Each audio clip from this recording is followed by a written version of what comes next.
혀의 위력을 알고 통제하라 라는 제목의 말씀을 가지고 함께 은혜 받기를 원합니다. 우리나라 속담에는요, 말에 관한 이야기가 참 많이 있습니다. 여러분 가장 기억나는 거, 말에 관한 속담 뭐가 있을까요? 말 한마디 천냥빛을 갚는다. 네, 대부분 말 한마디에 천냥빛을 갚는다. 진짜 천냥빛 갚을 말 하세요? 또 뭐가 있을까요? 가는 말이 고와야 오는 말이 곱다. 야, 또 뭐가 있을까요? 말 없는 말이 천리를 간다 라는 말도 있죠. 말 많은 집에는 장맛도 쓰다. 여러분 들어보셨어요? 말 많이 하면 안 좋다는 거예요. 그 집 장맛도 쓰대요. 입은 삐뚤어져도 말은 바로 해라 라는 말도 있고요. 비단 대단 곱다 해도 말같이 고운 것은 없다, 그런 말도 있습니다. 한 랍비가 심부름하는 아이에게 시장에 가서 가장 좋은 것을 사오라고 시켜보았습니다. 그랬더니 잠시 후에 아이가 그 손에 혀를 사가지고 온 거예요. 랍비가 다시 그 소년에게 그러면 시장에 가서 가장 나쁜 것을 사오라 그렇게 시켰더니만 또 금세 아이가 시장에 가서 그 물건을 사왔는데 또 똑같은 혀를 사온 거예요. 랍비가 그 까닭을 아이에게 물었습니다. 그러자 그 아이가 이렇게 대답했다고 합니다. 사람의 새치혀는 좋을 때는 사람을 살리기도 하지만 나쁠 때는 사람을 죽이기도 하기 때문에 이렇게 혀를 사가지고 왔습니다. 그렇게 대답했다고 합니다. 기가 막힌 이야기죠. 의사의 손에 들린 칼은 사람을 살리는 도구이지만 강도의 손에 들린 칼은 사람의 목숨을 빼앗듯이 사람의 혀도 마찬가지인 것 같습니다. 누군가를 살릴 수도 있고 누군가를 죽일 수도 있는 도구가 바로 우리의 입에서 나오는 말이라는 것이죠. 신앙생활에서도 마찬가지인 것 같아요. 신앙생활에 있어서도 말이 정말 중요함을 우리는 늘상 깨달을 수밖에 없습니다. 긍정적인 말, 성령의 말, 믿음의 말, 이런 말들은 우리의 믿음과 신앙과 교회를 하나 되게 하고 회복시켜 나아갑니다. 아멘이십니까? 아멘. 근데 왜 아멘 안 하세요? 반대로 믿음 없는 말, 부정적인 말, 시기와 질투의 말, 험담하는 말, 다투는 말, 분쟁을 일으키는 말, 이런 말들은 우리의 신앙을 파괴하고 우리 교회를 갈라놓는 그런 나쁜 영향력을 주는 도구인 줄 믿습니다. 신앙생활에 있어서 문제의 발단을 가만히 보면요, 대부분 뭐예요? 뭐 엄청 큰 진리의 문제 같은데 아니에요. 그 문제의 발단은 늘 누군가의 말 한마디에서 누군가의 입에서 옮겨온 그 말 한마디 때문에 문제가 생기기 시작합니다. 그래서 예수님께서는 마태복음 12장 37절에 뭐라고 말씀하시느냐? 내 말로 의롭다함을 받고 내 말로 정죄함을 받으리라. 그렇게 말씀합니다. 내 말대로 의롭다함을 받기도 하고 또한 정죄받기도 한다. 그렇게 말하는 거죠. 하나님께서는 우리가 어떤 말을 하든지 그 말하는 대로 심은 대로 그 결과를 나타내는 분이신 줄로 믿습니다. 아멘. 성경에서는 우리가 하는 말에 위력이 있다 그렇게 이야기합니다. 지혜를 말하는 잠언은 이 말에 대해서 이렇게 기록합니다. 잠언 26장 9절에 미련한 자의 입에 잠언은 술 취한 자가 손에 든 가시나무 같으니라 그렇게 이야기합니다. 이 잠언이 지혜잖아요. 그러니까 미련한 자의 입에 있는 지혜로움은 아무리 지혜롭다 하더라도 술 취한 사람의 손에 들려있는 가시나무 같아서 누군가를 상하게 한다라는 것이죠. 그러니까 아무리 좋은 말이라 하더라도 미련한 사람의 입에 나오면 잘못될 수 있다는 것을 말씀하고 있는 거예요. 또한 잠언 15장 28절에서는 의인의 마음은 대답할 말을 깊이 생각하여도 악인의 입은 악을 쏟아낸다. 그렇게 말씀하고 있습니다. 여러분, 영국의 종교개혁가이자 또한 영어 성경을 완역한 존 위클리프라고 하는 사람이 있습니다. 그런데 이분이 말에 대해서 뭐라고 이야기했는가? 혀는 뼈가 없지만 뼈를 부술 수 있는 능력이 있다. 그렇게 이야기했습니다. 너무 놀랐어요. 이 새치혀, 짧은 혀, 아무것도 아닌 것 같은 뼈대도 없는, 그죠? 이 혀가 뼈를 부스러뜨릴 수 있는 그런 능력이 있다는 거예요. 이 말처럼 혀의 영향력과 파괴력은 엄청납니다. 말 한마디에 사람의 인생이 세워지기도 하고 무너지기도 하다라는 것이죠. 무엇보다 말이 중요한 이유는요, 한번 내 입에서 뱉어져 나온 말은 되돌릴 수 없기 때문이죠. 못 들은 걸로 하자, 안 한 걸로 하자, 그래서 안 한 게 돼요. 뭔가 실수를 하거나 뭔가 잘못을 하면 거기에 대한 것들에 보상을 하면 되지요. 그러나 이 말은 참 쉽지가 않아요.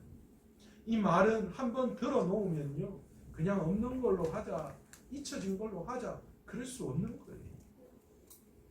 관계를 깨뜨리고 조직을 무너지게 하고 교회를 분란을 일으키게 하고 가정을 파괴하고 믿음을 깨뜨려 버리고 모든 것의 그 시작이 뭐냐? 바로 말에 있음을 우리는 너무나도 잘 알고 있습니다. 그러기에 우리는 말에 대해서 통제력을 가지고 우리 스스로 혀를 지켜야만 합니다. 시편 141편 3절에는 여호와여 내 입에 파수꾼을 세우시고 내 입술의 문을 지키소서, 그렇게 기록하고 있습니다. 여러분, 이 입이 얼마나 무서운지요. 성경은 하나님께서 내 입에 파수꾼을 세워야 하고 내 입의 문을 지켜야 한다, 그렇게 말씀합니다. 특히 요즘 같은 어려운 시기에는 더욱 그렇죠. 힘들고 어려울수록 더욱더 내 삶에 문제가 생기면 생길수록 사실은 이런 말에 대해서 굉장히 예민해지는 게 사실이에요. 뭐 그렇죠. 잘 될 때는, 좋을 때는 어떤 말을 해도 다 이해가 가고 넘어갈 수 있어요. 그러나 내가 무언가 힘들고 어렵고 환경이 좋지 않을 때, 무언가 상황이 자꾸만 꼬여갈 때에는 별반 아무것도 아닌 그 말 한마디가 굉장히 예민하게 다가오고 있다는 거예요. 아이들은 어떻습니까? 공부하려고 마음 딱 먹고 이제 공부 좀 해야 돼.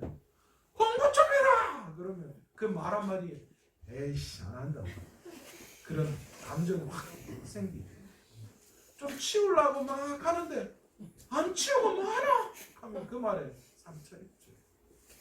남편도 어떻게 좀 잘해보려고, 그날은 내가 좀 따뜻하게 말을 한마디라도 아내에게 건네야 되겠다, 그렇게 생각해 집에 와서 여보라고 따뜻하게 한마디 하려고 하니 당신은 퇴근하고 오면 아무 말도 안 하고, 그렇게 말하는 그 순간 다정하게 말하고 싶은 말이 사라져 버리고 맙니다. 그렇습니다. 좋을 때는 문제가 되지 않아요. 그러나 힘들고 어려울 때, 연약할 때, 그때 들려지는 그 말이 참 중요하다, 예민하다라는 거죠. 오늘 본문 야고보 사도는 야고보서 2장에서 뭐라고 이야기했습니까? 행함이 없는 믿음은 죽은 믿음이다, 그렇게 우리에게 선포했습니다. 그런데요, 이 믿음을 행함에 있어서 그것에 대해서 시작하는 바로 이 야고보서 3장에 들어와서 믿음이 행함으로 드러나야 함에 있어서 가장 먼저 들고 나온 이야기가 무엇이냐 하면 바로 말에 대한 이야기다 라는 것을 우리는 주목해 볼 필요가 있습니다. 믿음으로 행하는 삶을 살아가는 우리 그리스도인들에게 이 말이 얼마나 중요한지를 우리에게 상기시켜주는 대목이기도 합니다. 야고보 사도는 본문에서 말에 대한 이야기를 하기 전에 먼저 전제를 하나 두고 있습니다. 그 전제가 2절입니다. 뭐라고 말합니까? 우리가 다 실수가 많으니 만일 말에 실수가 없는 자라면 곧 온전한 사람이라 능히 온 몸도 굴레 씌우리라. 무슨 말입니까? 우리가 다 실수할 수 있는 사람이다라는 거예요. 그러나 말을 잘 통제하는 사람이라면 자신의 온 몸도 통제할 수 있는 그런 실수를 줄일 수 있다. 그렇게 이야기를 하고 있습니다. 그러면서 말에 대해서 뭐라고 세 가지로 비유를 들고 있는가? 말에 물리는 재갈과 배의 키, 작은 불씨 이것들을 비유로 들면서 말의 위험성과 영향력을 우리에게 경고하고 있습니다. 그러기에 우리 그리스도인들은 반드시 혀를 통제하고 훈련할 수 있어야 합니다. 아무리 큰 짐승도 입에 물린 가로막대기인 재갈을 통해서 통제하듯이 우리의 말도 절제하고 훈련하는 힘을 길러야 합니다. 아무리 큰 배도 작은 키에 따라서 조정되듯이 우리의 말도 어떻게 하느냐에 따라서 우리가 사단의 도구가 되기도 하고 하나님의 귀한 자녀로서의 사명을 감당하기도 한다라는 것을 우리는 깨달아야 합니다. 또한 아무리 작은 불씨라고 하더라도 그 불씨가 온 나무를 태워버리고 불바다를 만드는 것처럼요. 우리가 흔히 쉽게 내뱉은 말이라도 사람을 죽일 수도 있고 살릴 수도 있음을 우리는 깨달아야 합니다. 말 한마디에 천냥빚도 갚을 수 있고 그러나 반대로 공든 탑을 다 무너뜨려 버릴 수도 있음을 우리는 인식해야 합니다. 그런데 더 놀라운 사실이 하나 있습니다. 우리의 말하는 이 한 입으로요 두 말을 할 수 있다라는 것이죠. 하늘의 지혜로 말할 수도 있고 땅의 지혜, 사단에 속해 있는 말도 할 수 있다라는 것입니다. 오늘 본문 10절에서 야고보 사도가 뭐라고 이야기합니까? 한 입에서 찬송과 저주가 나오는도다. 내 형제들아 이것이 마땅하지 아니하는도다. 여러분 그렇습니다. 우리의 삶에서 말을 경계해야 돼요. 이 입이 한쪽의 말만 해야 되는데 때로는 이 입으로 사람을 살리는 말도 하고 때로는 이 입이 사단의 도구가 되어서 저주를 퍼붓는 말을 할 때도 있다라는 거죠. 오늘 성경 12절에는 뭐라고 말씀하십니까? 샘이 한 구멍으로 어찌 단물과 쓴물을 내겠느냐. 또 12절에 어찌 무화과 나무가 감람 열매를 포도나무가 무화과를 맺느냐. 이와 같이 짠물이 단물을 내지 못하느니라. 그렇게 이야기합니다. 우리가 때때로 하나님의 도구가 될 수도 있지만 우리가 혀를 경계하지 않으면 부지중에 우리는 사단의 도구가 되어서 망하게 하고 죽이고 다투게 하는 말을 우리의 입을 통하여 내뱉을 수도 있다라는 거예요. 특히 화가 나거나 억울한 일을 당하거나 모욕을 당하거나 손해를 볼 때는 더 그렇습니다. 그러면 우리의 입이요 자동으로요 하나님의 도구가 아니라 사단의 도구가 되어버려요. 독한 말들이 얼마나 이 입으로 쏟아져 나오는지 몰라요. 그 독한 말들이 불씨가 되어서 성령을 거스리고 믿음을 무너뜨리는 일이 우리에게 일어납니다. 통상적으로 우리의 삶은 사실 말을 통해서 관계가 이루어지게 되죠. 몸으로 말하지는 잘 않잖아요. 대부분 다 관계라는 것은 말을 통하여 나타납니다. 그래서 그런지 몰라도 갈등의 원인은 대부분 말입니다. 부부간에도 그래요. 저도 우리 아내하고요 다 좋게 지내요. 다 좋게 지내는데 특히 우리 아내는 말에 되게 예민해요. 그래서 조금 섭섭한 말들을 탁 던지면요 이내 반응이 탁 해요. 섭섭하다고 갑자기 이렇게 해요. 그럼 제가 그 즉시 내가 이 말을 좀 잘못했구나. 저희 아들이 요즘 엄마한테 말을 섭섭하게 하거든요. 제가 힌트를 줬어요. 엄마 말에 좀 예민한데 말 좀 똑바로 해라. 섭섭하게 하지 마라. 부부 관계도 그런 거예요. 별거 아니에요. 뭐 큰 실수를 해서 문제가 되거나 갈등이 나타나는 게 아니라 그놈의 말 한마디 때문에 그게 문제가 되는 거예요. 사람과의 관계 속에서도 마찬가지예요. 누구가 대화를 하다가 누구에게 무슨 말을 들었어요. 그 말 한마디 때문에요. 지가 내한테 어떻게 그런 말을 할 수가 있나 하고 그렇게 이제 마음이 탁 다치게 되는 거예요. 교회에서의 갈등도 마찬가지죠. 아까도 제가 말씀드렸지만 우리가 교회 안에서 분쟁이 일어나고 갈등이 일어나는 거 뭐 큰 정의로 문제 때문에 일어나는 것 같습니까? 아닙니다. 아니더라고요. 의견이 다르고 그 의견이 다른 것에 대해서 반응한 그 사람의 생각, 나를 향한 그런 말들, 그런 것들 하나하나가 마음이 상하게 되고 그래서 적대적인 관계가 되고 그래서 반대가 아닌 반대가 일어나고 그래서 갈등하고 다툼이 일어나는 거예요. 그렇기 때문에 우리 스스로는 이 혀의 위력, 말의 위력을 알고 그것을 통제할 수 있어야 합니다. 그렇다면 하나님께서 원하시는 말을 하기 위해서 우리는 어떻게 해야 할까요? 먼저 말하는 습관을 바꾸어야 합니다. 말하는 습관을 바꾸어야 하는데 어떻게 바꾸느냐? 천천히 말하고 적게 말해야 합니다. 우리나라 속담에 가루는 칠수록 고와지고 말은 할수록 거칠어진다라는 말이 있습니다.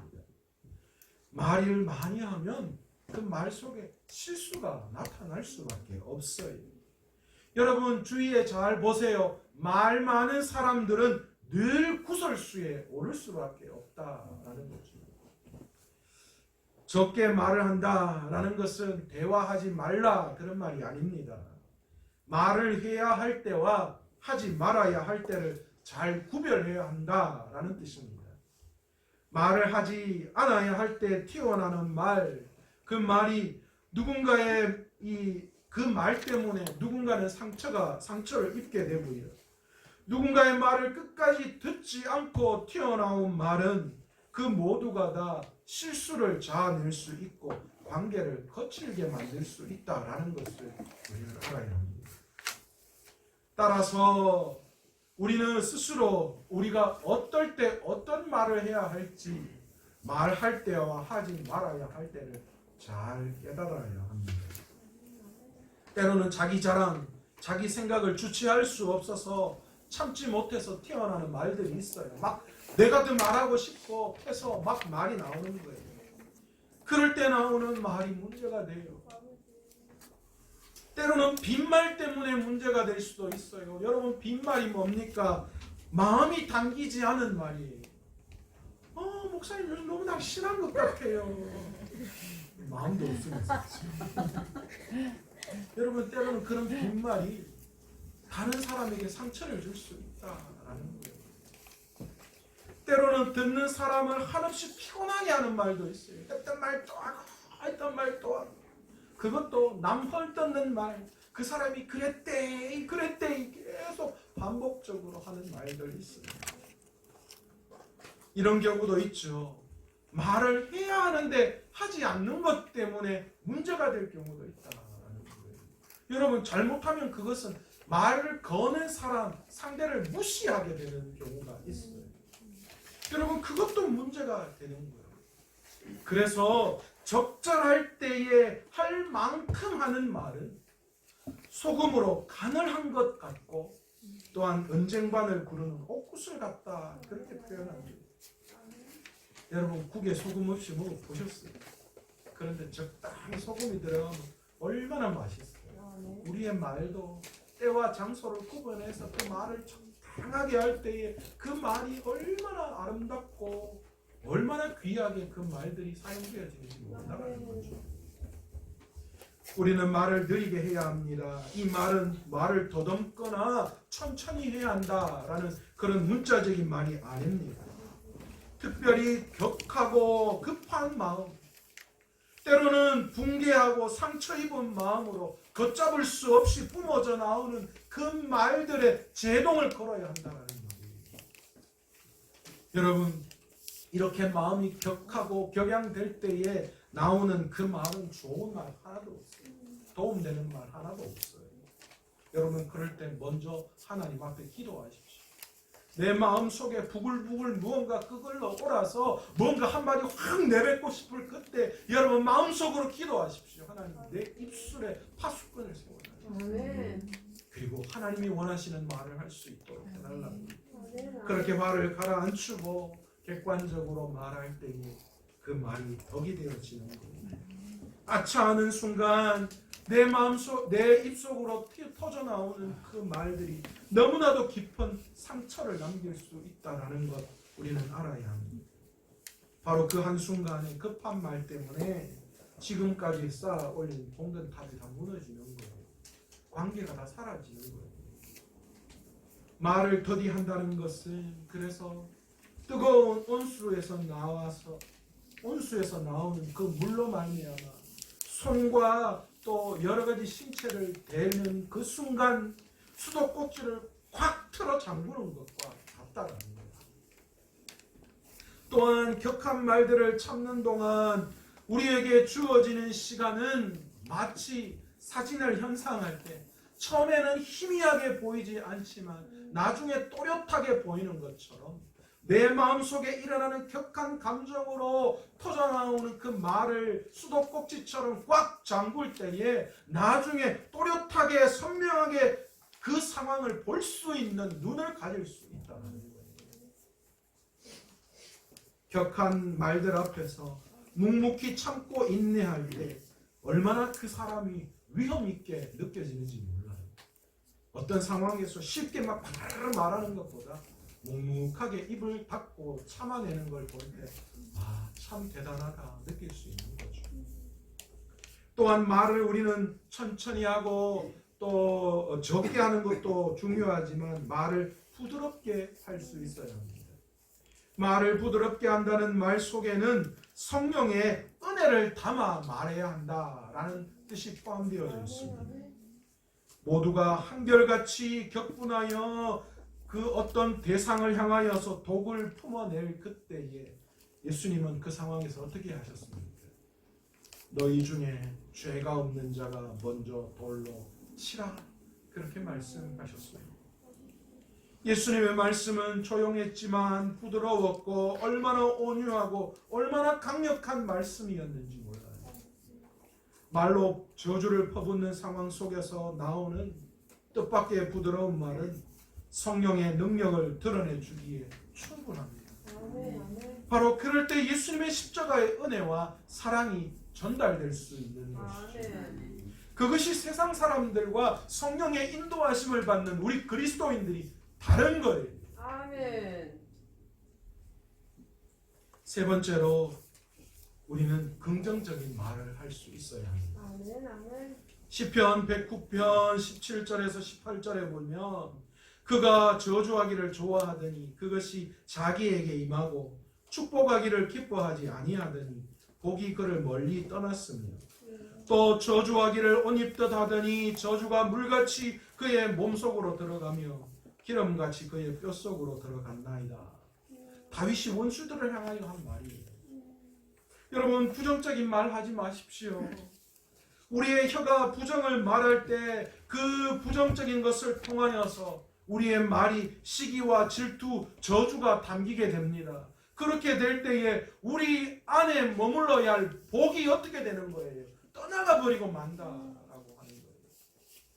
베드로전서 3장 9절에서는 악을 악으로 욕을 욕으로 갚지 말고 도리어 복을 빌라. 이를 위하여 너희가 부르심을 받았으니 이는 복을 이어받게 하려 하심이라. 아멘. 여러분, 결코 우리는요 복을 전하는 사람이에요. 아멘. 복을 드러내기 위해서 우리가 부르심을 받았지 우리 입으로 저주를 드러내게끔 하기 위해서 우리가 하나님 앞에 쓰이지 않는다는 거예요. 누가복음 10장에는 예수님께서 어느 집에 들어가든지 먼저 뭐하라고 말씀하시느냐, 그 집안에 평안을 빌라, 그렇게 말씀하십니다. 왜요? 그 집에 평안을 빌 때에 그 평안을 받을 자가 그 집에 있으면 당연히 그 집에 평안이 오지만 그 집에 평안을 받을 자가 없으면 도리어 그 집에 빌었던 평안이 누구에게요? 내게로, 그 평안을 빌었던 내게로 돌아온다. 그렇게 말씀하십니다. 무슨 뜻일까요? 예수님께서는 어떤 상황 속에서도 복을 빌어야 한다. 그렇게 말씀하십니다. 아멘. 저주하는 게 아니라 복을 비는 긍정적인 표현으로 나아갈 때에 하나님께서는 그 긍정적인 상황들을 받아들일 수 없는 그 상황에서는 도리어 그 긍정을 통하여 그 긍정, 복을 빈 사람에게 모든 것을 더하시겠다. 그렇게 말씀하시는 거예요. 여러분, 부정을 말할 때 우리 스스로의 표정을 한번 보신 적이 있습니까? 아이들에게나 남편에게나 아내에게나 싫은 소리 할 때, 그럴 때 여러분 자신의 얼굴을 한번 거울에 비춰서 보세요. 어떨까요? 여러분, 대화를 할 때에 그래서 또 한 가지 신경을 써야 하는 것이 있는데 그게 뭐냐면 표정과 태도입니다. 말할 때 표정과 태도 좋게 해야 돼요.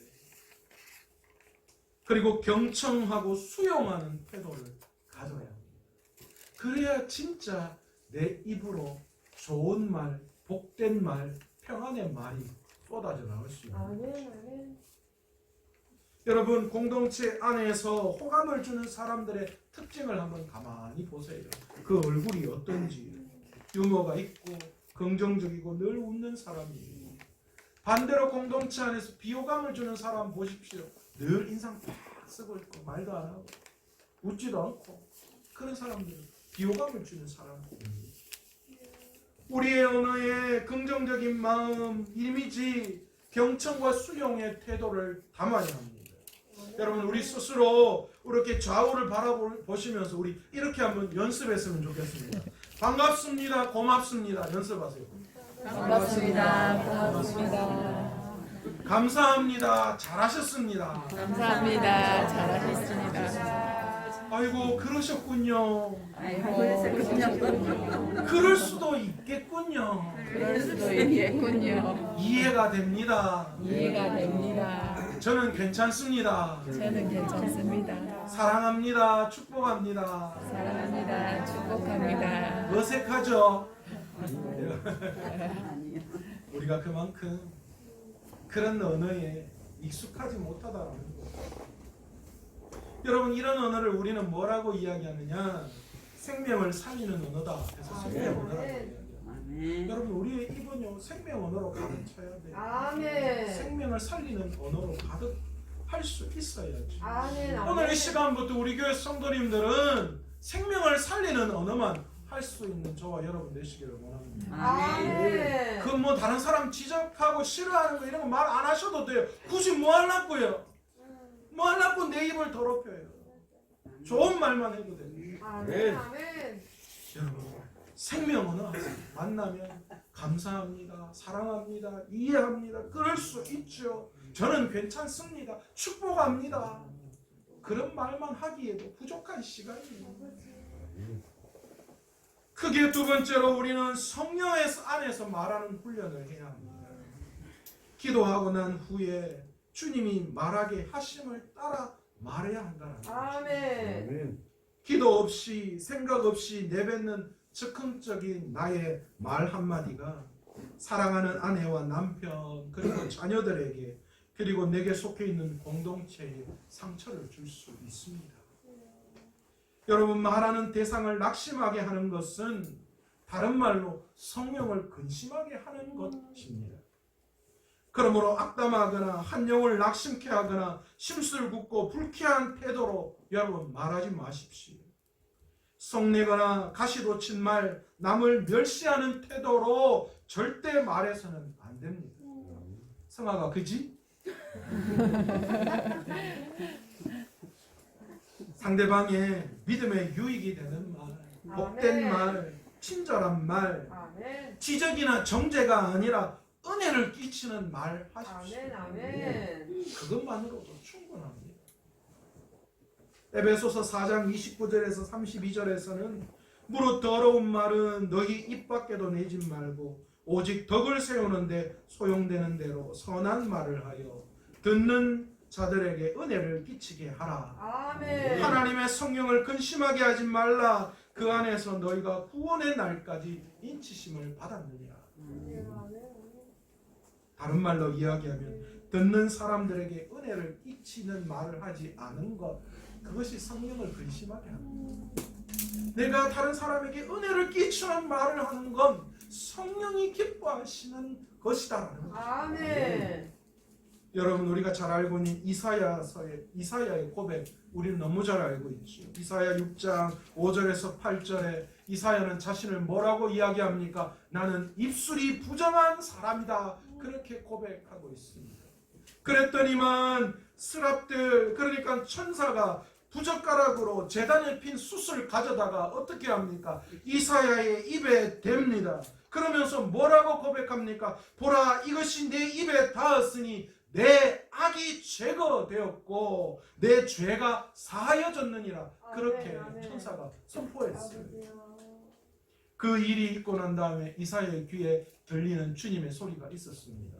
무슨 소리입니까? 내가 누구를 보내며 누가 우리를 위하여 갈꼬 하시니. 이사야가 그 소리를 들은 거예요. 이 목소리를 들은 이사야가 뭐라고 하나님 앞에 고백합니까? 그때에 내가 이르되 내가 여기 있나이다, 나를 보내소서. 아멘. 여러분, 우리의 입술이 부정하면, 우리의 입술이 죄악으로 가득 차면 하나님의 음성을 들을 수도 없고 하나님 앞에 쓰임받을 수도 없는 줄 믿습니다. 오늘 이 시간 이사야에게 나타난 것처럼 우리의 부정한 입술을 성령으로 태워야 하는 줄로 믿습니다. 아멘. 우리의 입술이 성령에 붙들린 바 되어야 하는 줄로 믿습니다. 아멘. 그래야 하나님의 도구로 쓰임받을 수 있는 거예요. 아멘. 아멘. 마지막으로 위로부터 내려오는 지혜로 말해야 합니다. 아멘. 야고보 사도는 위로부터 내려오는 지혜로 말하라, 그렇게 말합니다. 결코 땅에서부터 오는 지혜로 말해서는 안 된다. 위에서 오는 지혜와 땅에서 올라오는 지혜를 구별해서 말하고 있어요. 위로부터 내려오는 지혜의 말은 어떤 겁니까? 화평의 말, 관용의 말, 양순, 긍휼, 선한 열매로 가득하고 편견과 거짓이 없는 말, 이를 통해서 평화와 또 의의 열매를 맺게 하는 말이다. 아멘. 위에서부터 내려오는 지혜로 말하는 말. 아멘. 아멘. 반대로 땅으로부터 오는 지혜로 말하는 말은 뭡니까? 독한 시기와 다툼과 자랑하는 말, 편견과 윗선, 거짓말, 정욕과 욕망에 이끌리는 말, 흔들리고 파괴하는 말, 분란을 일으키는 말, 그 말이 땅에서부터 올라오는 지혜로 하는 말이라는 거예요. 그러기에 야고보 사도는 우리의 삶에서 행함이 있는 믿음을 표현하기 위해서 날마다 하늘에서 내려오는 지혜를 통하여 우리의 입을 그 하나님이 원하시는 성령의 다스림을 받아서 하나님이 원하시는 지혜로 말할 수 있어야 한다, 그렇게 말씀합니다. 아멘. 아멘. 여러분, 혀는 단지 말하는 발성기관일 뿐이에요. 그렇잖아요. 이게 무슨 뭐가 있습니까? 이게 무슨 안에 지혜가 있는 것도 아니고 그렇잖아요. 이건 그냥 말하는 도구예요. 정작 말하는 것은 뭐에서부터 나와요? 우리의 생각에서부터 나오죠. 머리에서부터 나오는 거예요. 그런데 여러분, 이 생각은 하나의 선택입니다. 내 머릿속에서 하나의 선택에 의해서 말이 튀어나오죠. 이 선택으로 이렇게 말할 수도 있고 저 선택으로 저렇게 말할 수도 있는 거예요. 그런데 여러분, 그 선택에는 우리의 가치관이 내포되어져 있어요. 아멘. 아멘. 그 가치관 속에는 결국 뭐가 있는 거예요? 우리의 믿음이 그 안에 반영되어져 있다. 아멘. 그래서 긍정적인 말을 하느냐 부정적인 말을 하느냐라는 것은 그 사람의 성격이나 상황이 아니라 뭐예요? 그 사람의 믿음, 그 믿음의 문제임을 우리는 깨달아야 합니다. 아멘. 성경을 보면 기적과 은혜를 받는 통로가 말이다. 그렇게 말씀합니다. 아멘. 아멘. 여러분 우리가 마가복음을 요즘 계속 강의하고 있는데 예수님이 병 고치는 기적을 행하시기 이전에 늘 무슨 선포가 있어요? 주님을 향한 믿음의 고백이 늘 따라 있는 것을 볼 수 있어요. 그렇잖아요. 병든 자를 고치시기 위해서 그 병든 자의 믿음의 고백으로 말미암아 우리 주님의 역사하심이 그 믿음을 통하여 드러나고 있음을 우리는 볼 수 있습니다. 내가 지금 입으로 무엇을 고백하느냐에 따라서 내가 서 있는 자리를 지옥으로도 만들 수도 있고 천국으로 만들 수도 있음을 우리는 명심해야 합니다. 아멘. 우리의 말은 정죄하거나 복수하기 위해서 존재하는 말이 아니에요. 하나님의 아름다운 세상을 만들어가는 귀한 도구임을 우리의 입이 바로 그런 역할을 하는 것임을 우리가 다시 한번 깨닫기를 간절히 소원합니다. 아멘. 아멘. 우리 귀한 성도님들은 그래서 입술로 주님을 찬양하고 아멘. 감사하고 복음을 전하고 많은 사람들에게 도움을 주고 위로와 용기를 주는 사람을 세워가는 그런 역할에 우리의 입을 우리의 혀를 사용할 수 있는 저와 여러분 되시기를 간절히 축원합니다. 아멘. 아멘. 교회 안에서도 하나 되게 하고 아멘. 생명을 살리고 구원하는 사랑이 넘치는 성령으로 말하는 진정한 그리스도인 되시기를 간절히 축원합니다. 아멘. 여러분 오늘 이 시간 이 말씀을 흘려 듣지 마십시오. 깊이 있게 생각하십시오. 아멘. 나의 어느 생활은 어떤가? 나는 어떻게 말하고 있는가? 깊이 있게 생각하고 내 말을 고쳐 나갈 때 결국 내 말을 고친다는 건 내 믿음을 고치는 거예요. 아멘. 아멘. 그렇게 바르게 내 입술이 하나님 앞에 쓰임 받도록 결코 내 입술이 사단의 도구가 되어서 악한 것으로 쓰임 받지 않도록 내 입술을 지켜 나갈 수 있는. 아멘. 그래서 교회도 살리고 아멘. 가정도 살리고 아멘. 공동체도 살리고 하나님의 나라를 이루는 곳에 우리의 입술을 사용할 수 있는 저와 여러분 되시기를 간절히 축원합니다. 아멘. 오늘 이 시간 말씀을 생각하시면서 기도하기를 원합니다. 기도할 때 주님, 내가 지금까지 무슨 말 하고 살았습니까? 돌이켜 볼 때에 내 말 속에 악한 것들이 얼마나 많았는지 주님 앞에 고백할 수밖에 없습니다. 내 이 한 입이요 하나님 앞에 찬양도 하지만 저주도 퍼부었습니다. 지금까지 내 입술이 그렇게 사용되었는데 오늘 이 시간 우리 입술을 주님의 제단 뿌린 성령으로 찢어주시고 태워주셔서 오늘 이 시간부터는 저주의 말, 땅 위에서 올라오는 지혜로 말하는 것이 아니라 생명을 살리는 말, 성령의 말, 위에서부터 내려오는 지혜의 말로 하나님의 도구로 귀한 사명을 감당하는 그런 말을 할 수 있는 저희들 될 수 있도록 해달라고 주여 한번 간절히 부르고 합심하여 통성으로 기도합니다. 주여